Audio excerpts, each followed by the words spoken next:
Go ahead and open your Bibles up to Matthew chapter 5. We're going to spend just about all our time here this evening. I'm going to need as many comments and questions. Well, more comments would be better. But just, let's get involved. And if you got something, blurt it out. I'm probably not going to pay enough attention to point at you. So, we'll look in Matthew chapter 5, verse 33. We're just going to study from there to the end of the chapter. Now, there's a lot in this chapter. It's pretty common to hear a sermon or a study on this because the Beatitudes are mixed in there. But not only that, the end is something that maybe people kind of glance over and ignore because it doesn't seem to apply. But I found quite a lot there this evening. So in verse 33, it starts out, "Again you have heard that it was said to those of old, 'You shall not swear falsely, but shall perform your oaths to the Lord.' But I say to you, do not swear at all, neither by heaven, for it is God's throne, nor by the earth, for it is his footstool, nor by Jerusalem, for it is the city of the great King." We'll hold up there. It's commonplace now to hear somebody swear. They swear to God, they swear on their life, swear on everything that's real, whatever they want to say. People are constantly, taking the Lord's name in vain, and then making an oath that either they can't control or they won't carry out. And it's just, the number is too high for us to even read on the number of false oaths that have been made and failed, and just constant swearing with no results. And it's meant to make our words mean more. That's why people swear. I swear to God above that I'm going to do this for you. And it's supposed to mean more when they bring God into the mix. But what does it really do? What does that mean? And we'll open up the audience. Questions and comments can come in whenever you feel like it. But real quick, let's look at what these oaths really mean. So when we swear to God, we're making an oath not to the person we're talking to, but to God that we are going to carry out the thing we are swearing. And maybe most of us don't say that, "I swear to God," because just the sound of it's wrong. It hurts us, and we know that that's not a thing to say. But when people say that, they are making an oath between them and God. So when that's not carried out, God doesn't look on that too kindly. So in turn, it shows our ignorance. It disrespects God. It goes against what we're reading later in this set of verses here. In verse 37, it says, "But let your yes be yes, and your no, no. For whatever is more than these is from the evil one." So when we do swear on something, we don't carry it out. What does that mean for us? Well, we are really siding with the devil. And it may not seem so extreme when, like, I swear, I'll get the car started and warmed up in the winter. And you forget. Go ahead, Joe. You're doing it on your own strength. Sure. I'm going to do this. Yeah. I am going to do this. And that's very proud. Yeah. And the only way that you can do it is through, first of all, you can say, if it be your will. And then by humility and by God's power, because it gives him the glory. Sure, yeah. We're cutting him out. Yes. And it's kind of backwards. Yeah, Dad. We know God hates a lying tongue, and we can find several places where lying is, God hates a liar. And what he's getting at in verse 37 is, let your yes be yes. Just be honest. Yeah. Yes be yes, no be no.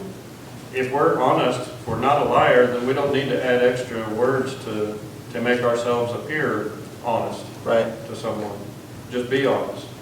And we don't have to be a sketchy car dealer. It runs pretty good. Yeah, it was fixed few miles back, and it's a good car, yes. But, we don't probably intentionally lie about things, but sometimes when we can't give a straight answer, there's something there that we just aren't saying. And that's just as wrong as misleading somebody.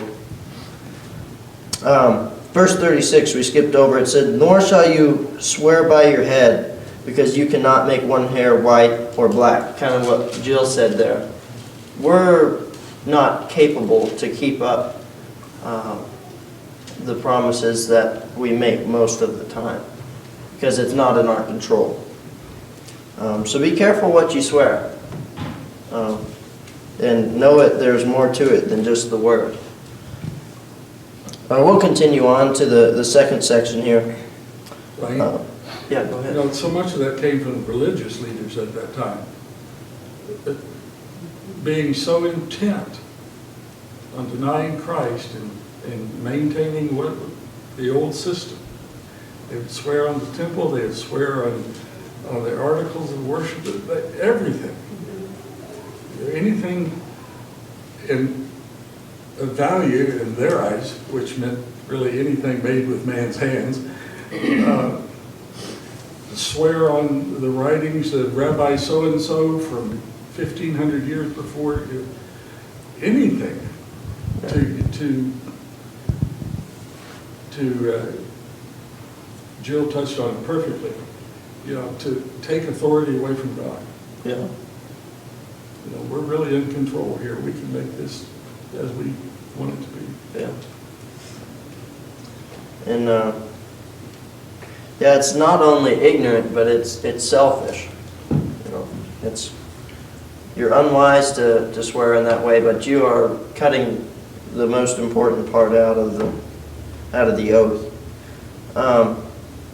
And I had a couple more things before we do move on. Is you hear the phrase, "My word is my bond," and that's what Dad was somewhat talking about there. But that should be part of a Christian's personality. When they say, you know, their word is their bond. When they say something, it's true. They mean it. You can count on it. You can take it to the bank, you know. And we don't want to be caught representing God's church and not able to have that. We don't want to have a rumor going around, well, you can't really listen to that Church of Christ fellow. You know, it carries a lot of weight to be able to mean what you say. In verse 38 here, it says, "You have heard it was said, an eye for an eye and a tooth for a tooth." That's used by even non-religious people today. And typically it's used to mean get your own revenge or take what's rightfully yours. And retaliation is something that comes natural to most people. If somebody lashes out, whether verbally or physically, there's something in return. And that's not what God wants us to be like. If we continue on here, it says, "But I tell you not to resist an evil person, but whoever slaps you on the right cheek, turn the other to him also. If anyone wants to sue you and take away your tunic, let him have your cloak also.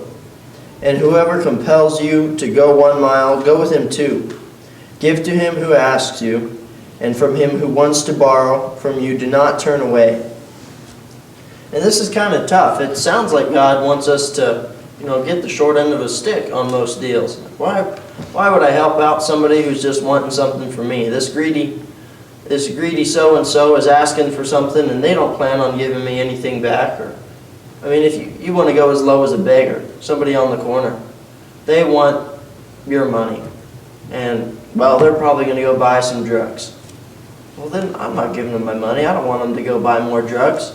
So what do? Nothing. That's what we do. We leave them. And this isn't a commandment to go take care of all the homeless, but why don't you go get them some food? Give them something, you know? Go ahead, Jill. Like Paul was saying, you know, there was the Pharisees. He says in 38, you have heard that it was said. an eye for an eye and a tooth for a tooth. They really went to the extreme, I think, on that. Yeah. They didn't show any restraint. And I don't think that's what was even in the Old Testament, is what they were that was referred to. So he says that you have heard, and he's going back to that same thing. That was never the intent. No, no. Christ is always calling for a higher purpose and a higher interpretation of law. Yeah. Something we see in verse 38, it's also in 27 and 33 and 43. Jesus is explaining here in his Sermon on the Mount that there's a change coming. Yeah. You've heard this. This is how you've heard it, or maybe how you've done it in the past. But this is what I say. Right. This is what I expect from you to live as Christians. There's going to be a change in what you think or what you've heard. There's going to have to be a change in how you live. And he builds upon this as throughout his ministry, but this is fairly early on in his ministry when he's saying these words, but he's telling them expect a change. Things are going to be different. Sure, yeah. Well, then we skipped over it tonight, but at the beginning of this chapter, it's a list of instructions on how we should really carry ourselves. And it also mentions the benefits of being the type of person we're asked to be. And we'll step over into the Beatitudes just every now and then here. So why turn the other cheek? Why can't we retaliate? And actually, we'll do it right now. Verse 10 of chapter 5 is, "Blessed are those who are persecuted for righteousness' sake, for theirs is the kingdom of heaven." And Christian, it's Christ-like. So if we are trying to be Christ-like, what better way than be persecuted like Christ? And, it seems like, well, there's not really much persecution in the world today, but if you would speak up maybe in a public setting at work in front of your colleagues and mention God, mention the church you go to, how many people will speak up and say something back? It happens. Maybe somebody says, yeah, those are a bunch of weirdos at the Church of Christ up there on the hill. And they just read the Bible and that's all they do. They'll beat you with that book. And that's persecution. I mean, it's a weird way to think of it. It's not a physical beating, but it's something. And putting ourselves in situations like that isn't overlooked. And we know that Christ was no stranger to persecution. Paul was no stranger to persecution. And there was great benefits to that. And we're instructed to turn the cheek and instead of retaliate with some sort of aggression. And it's going to be hard when the opportunity is there, but it's what we're asked to do. And he talks in verse 40, if someone wants to sue you and take away your tunic, let him have your cloak also. It's not even a selfless act, it's just, what's a good way to put it? Willing to give up all that you have is kind of what it's, I don't know, somebody want to help me with this one? It's all about what you treasure. Yeah, I guess it is selfless, but lack of love for earthly treasures. And Matthew 25, where he talks about where Jesus is saying, starts out, when I was thirsty, you gave me drink. I was a stranger, you took me in. I was naked, and you clothed me. I was sick, and you visited me. In prison, and you came to me. And the righteous will answer and say to the Lord, when did you see me hungry, or feed you, or thirsty, and give you drink? When we are a stranger and take you in? And then the end result is Jesus says that surely I say to you, insomuch as you did this to this one, at least to these brethren you did to me. So we need to be humble and willing to help other people, and remember that the way we treat strangers or people that we come across is a reflection of how Jesus would expect us to treat him. Yeah. And to be that kind of humble heart to help people out.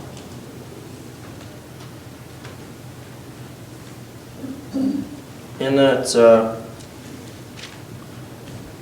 there's a lot of opportunities there that we are being judged, whether we're, go ahead, Joe.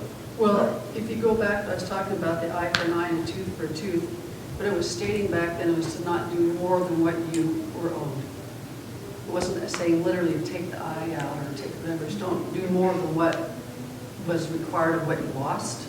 Don't expect to have more. So Jesus is taking this saying, if anyone wants to take you to walk a mile, you go more. Yeah. So when you see in the New Testament, he always adds more. He holds us actually to a higher standard of how we're supposed to respond. So he's asking us to, if someone asks you to go a mile, go 2 with them. If someone asks you to do this, give them your coat too or whatever. So Yeah. he's always asking us really to go to a higher standard. Yeah.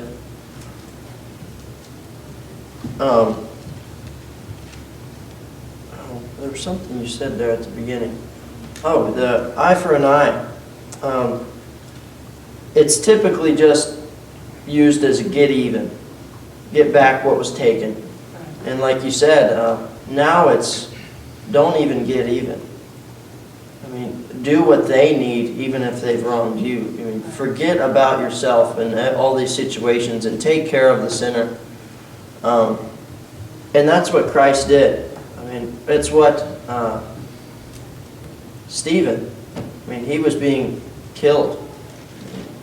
I mean, God have mercy on them, He was worried about the souls there while he was being stoned to death. I mean, what kind of selflessness is that? That's a love for the soul.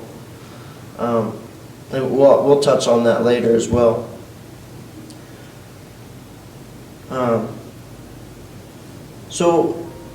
Excuse me.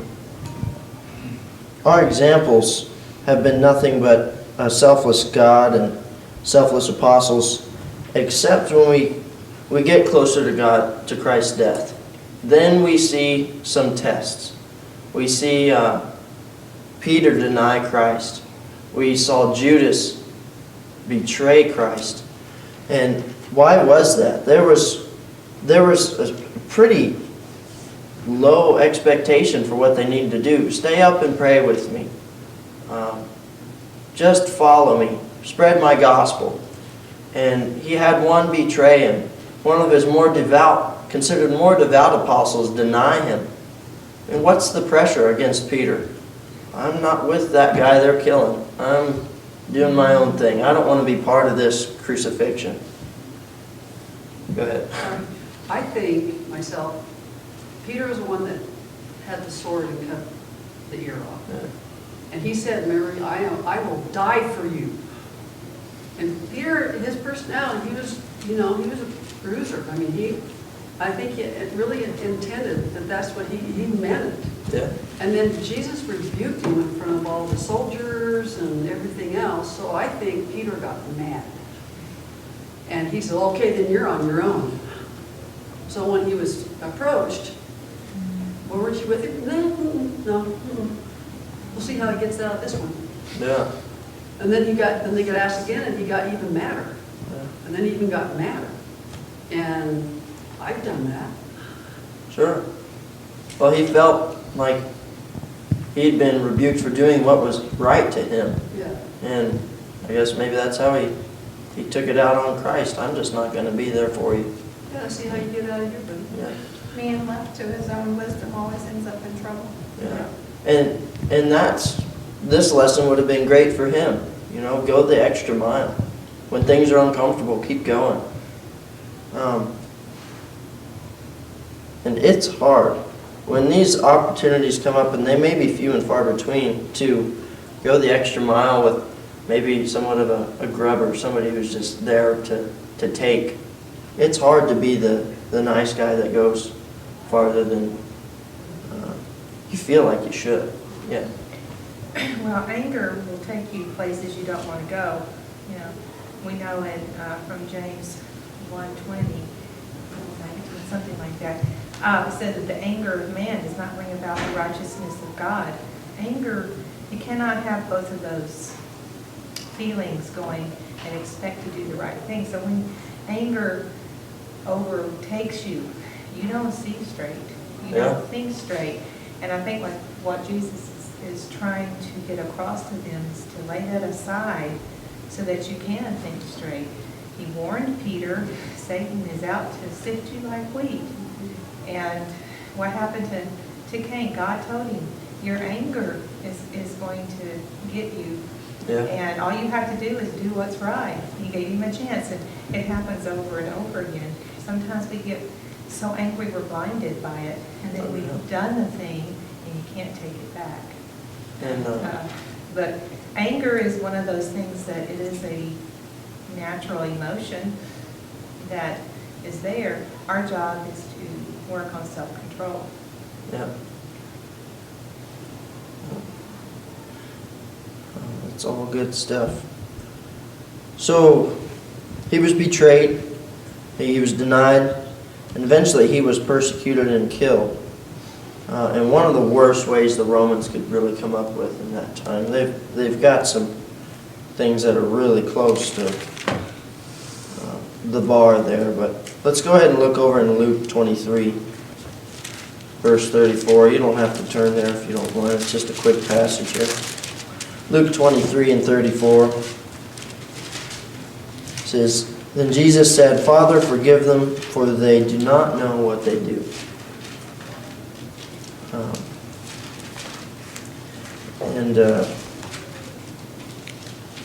Really quick, I kind of would like to read. See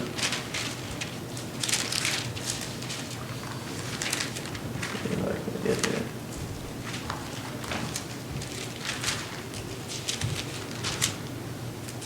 Let's just read the crucifixion passages here.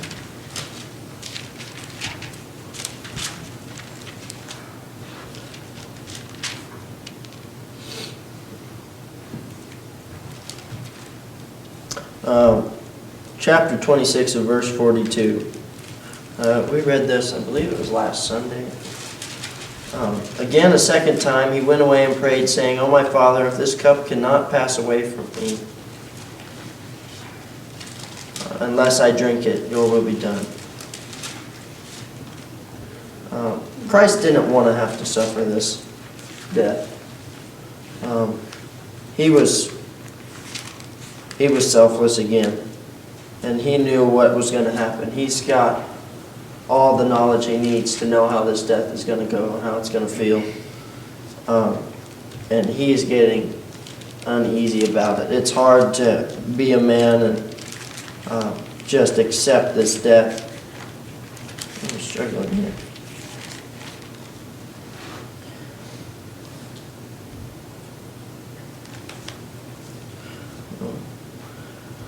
So Jesus said there, forgive them for they know not what they do. And I was going to read through the crucifixion, but we know how it went. He was stabbed, mocked, spit on, a crown of thorns. His garments were cut up and gambled over. They divided them and sold them. And if you're the king of the Jews, save yourself. I mean, just every way you could disrespect to God, they did it, and then some. And in all of the midst of that suffering and hate and death, Christ said to forgive them. And that wasn't just for the crowd there. That was for the rest of his creation that would continue to deny him, continue to go half a mile, to just cut short what he asked of us, to not do what he wants us to do. And all these instructions tonight, whether it's,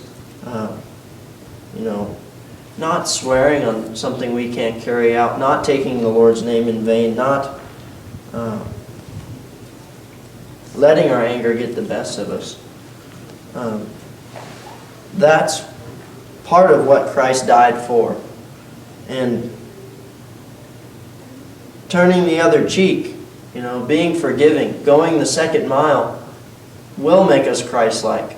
Then instead of a persecution about the church, or being persecuted for being part of the church, maybe it's, somebody sees us going that second mile somewhere, and, maybe I ought to go up to that Church of Christ. That guy is always doing something nice. He is always helping somebody out. He is always willing to talk to you if you need someone to talk to. And that's a thing that even worldly people do pick up on, a good person. And some think that's all it takes. And we know that there's more to salvation than being a good person, but it should still be part of our personality, part of our discipline. So let's continue reading before I chop this up anymore. Verse 43 through 48. You have heard that it was said, "You shall love your neighbor and hate your enemy." But I say to you, love your enemies, bless those who curse you, and do good to those who hate you. And pray for those who spitefully use you and persecute you, that you may be sons of your Father in heaven. For he makes his sun rise on the evil and on the good, and sends rain on the just and on the unjust. So that is a good way to put, he treats us fairly. He loves us all the same. He doesn't pick out the best and leave the rest. He wants all of us to find this salvation, and he died for all of us, the good and the bad. And we'll continue here. For if you love those who love you, what reward have you? Do not even the tax collectors do the same? And like Jill said, he has asked us to a higher calling. It's easy to love the brethren. It's easy to love y'all. It's hard to love the man that insults us about where we go to church. It's hard to love the beggar on the side of the street that just wants our money so he can do some drugs. I mean, it just rubs me raw sometimes when I see him. Instead of a feeling of compassion, I get almost angry. They could go get a job. Maybe they couldn't. We saved a brother down in Utah. I mean, I'd have seen him and just kept on driving, But that's not how we're asked to be. God wants all of us to love those who are hard to love. Take care of those who are hard to take care of. It's part of Christ's personality, and it should be part of ours. Verse 47. And if you greet your brother only, what do you do more than others? Do not even the tax collectors do so? Therefore you shall be perfect, just as your Father in heaven is perfect. Now that is the toughest thing about all these passages. We are asked to be perfect. How much discipline does that take? More than we have. But we should try. Lee, many times, I haven't broken it down here, but many times when he uses the word perfect, it means complete, not without. Doesn't mean that we'll be without sin, without fault, but we'll be complete. We're going to make mistakes. He knows we're going to make mistakes. We won't be perfect as the way we use that term commonly today is to be something without a mistake in it. Sure. We won't be without a mistake, but if our intention is to do right and fix the mistakes, then we're complete. Yeah. It's the effort that he's looking for. Yeah. And often, I'm sorry. I was jumping to another thought, so go ahead. And often, what he's meaning by complete is in our trust in God, in his forgiveness of our imperfection. Complete is, trusting God for his word entirely. Not about being blameless, but trusting his forgiveness, his working all things, his promises. We know from 1 John chapter 1, we know that it's when we're walking in light, It's always what we're doing. We're walking in the light. The blood of Jesus covers us. So it's not on our own hook that we can be perfect. We'll never be able to achieve that by ourselves. But we have that gift because we belong to Christ. We have the power within us. And it is His blood that always is there to cover us. It's a continual thing. There's no end to it. Yeah. And so as many times as we mess up, we're still doing our best to be in the light and trying to live by His will. Then His blood is going to cover us. And we got to trust that Yeah. and know that we belong to Him. And that's what makes us complete, having that trust. Sometimes people have the perception that, oh, you're a Christian and you think you're perfect. The reality of being a Christian is recognizing that you know you are not perfect and that there is no other way that you're going to be covered or complete or made perfect other than through Jesus. Yeah. So we're never going to be perfect. And luckily we have that option that we can trust in the Word and salvation because He gives us that avenue to be perfect. Yeah, we know without God that we can't be accepted. There's no sin in Him. So we have to get rid of our filth before we can take part in His heaven. Go ahead, Dad. When we think about just the setting that this sermon was preached in, you know, they're in Judea, but they are occupied by Rome.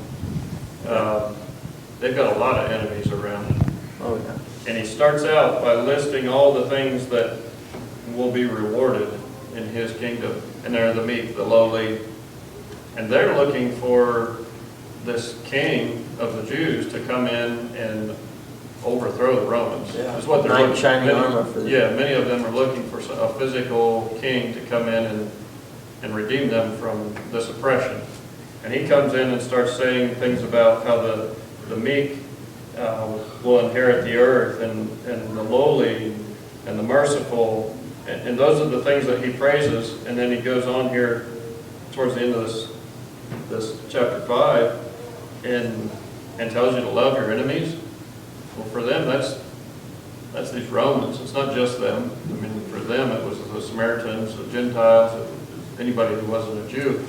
But he's telling them to love their enemy. Think how mind-blowing that statement would have been to them. We sometimes read it and blow over it and think, yeah, I'm a good person. Yeah. I got that covered. Yeah. I'm not mean to anyone intentionally, most of the time. So then we think we're okay. And that's not what he's saying. He's saying love your enemy. Love the guy who's screaming profanities at him because you accidentally just cut him off. Yeah. Do you shake your fist at him, or do you We think eye for an eye. yeah, with that many fellow. times that's our tendency as humans to think eye for an eye, and this is a complete opposite thought. And even His apostles, they weren't even challenged to love their enemy when Christ was being killed. They just needed to love Him, and they couldn't do it. So if we just think, well, this is nothing, love your enemy, that's an easy thing to do. It's not. Jill? Well, I was thinking about, looking at that one scripture in Matthew, where he was saying, my Father, if this cannot pass away unless I drink it, your will be done. How can we apply that to our own life? Yeah. How many times do we say, I'm not going to do this because it's whatever? But you know what? What happens? It just keeps coming back around most of the time. And so if you say, that your will be done, this isn't going to pass unless I do this. He's asking me to do this. He's asking me to do it now. And it's not going to, he's not going to say, oh, okay, Jill, do whatever, it's okay. Don't Didn't mean to worry make you uncomfortable. No, he's saying if this cannot pass away, and I don't think it is going to pass away unless we do His will. Yeah. Well, let's close it up here. We'll go to, see, we finished up all the reading I had for tonight. Are there any other comments or questions or something I can try to explain? One comment I have on the swearing, and in Exodus 20, it says not to take God's name in vain, and it was all the way back in the Old Testament. And so this right here is not new to the people. And if you look at how important that is, and you see people using God's name in vain, and even on cartoons and stuff, they say gosh and all of this. And we should warn our kids about that by language. Yeah. It's just as wrong as saying things against God's name. Yeah, euphemism. Yes. Yeah. And it makes it really easy just when they get a little older just to say the real thing. That's right. You know? That's probably the biggest one that's slipping by people. Godly people, ungodly people, they all use it the same. Godly, you know, we're maybe uneducated godly people. But it's easy to do. Well, thanks for helping me out. We actually made pretty good time. It's 7:40. You know. Did good. Thanks. I tried